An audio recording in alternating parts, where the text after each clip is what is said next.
Isso aqui pode ser uma das revelações mais explosivas da política brasileira. E quase ninguém está falando sobre isso. Presta atenção nisso, porque isso quase ninguém percebeu. Quando uma informação chega ao Jornal Nacional, não é por acaso. Antes de ir ao ar, passa por reuniões, debates e decisões muito cuidadosas. E foi exatamente isso que aconteceu agora. A emissora revelou mensagens envolvendo o ministro do Alexandre de Moraes e o banqueiro Daniel Vocaro, dono do Banco Master.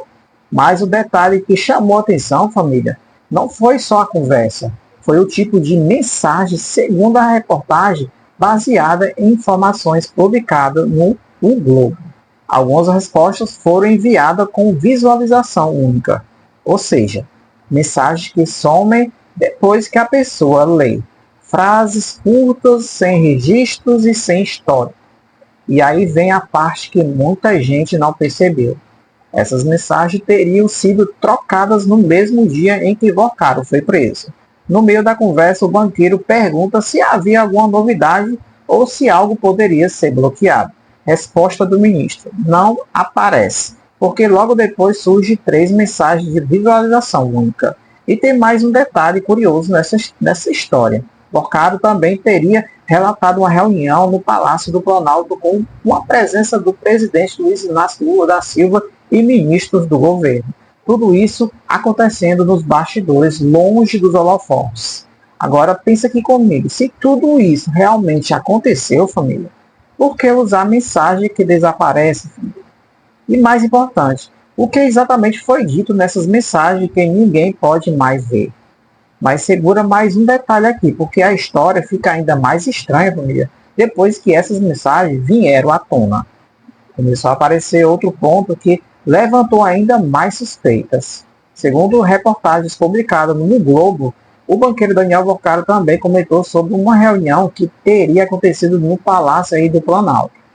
E quem estaria nessa reunião, família, o presidente Luiz Inácio Lula da Silva, além de alguns ministros do governo também. Segundo o relato, a reunião teria sido aí intermediada pelo ex-ministro Guido Mantega, família. Foi isso mesmo. E durante um encontro, outros nomes importantes do governo também teriam participado aí ou sido chamados para a conversa.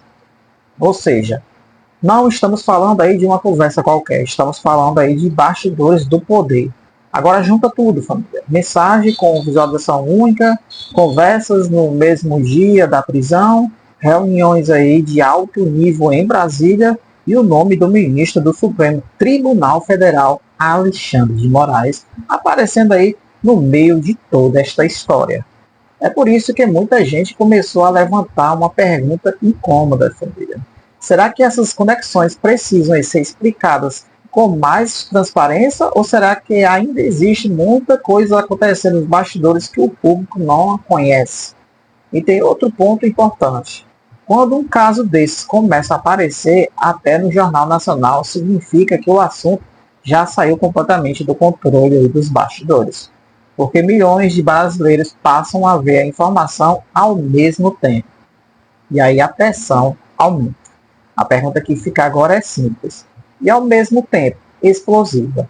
E isso é apenas coincidência política ou estamos vendo aí o começo, família, de um escândalo muito maior?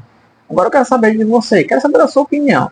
Você acha que isso precisa ser investigado mais a fundo ou acredita que estão só exagerando aí nessa história?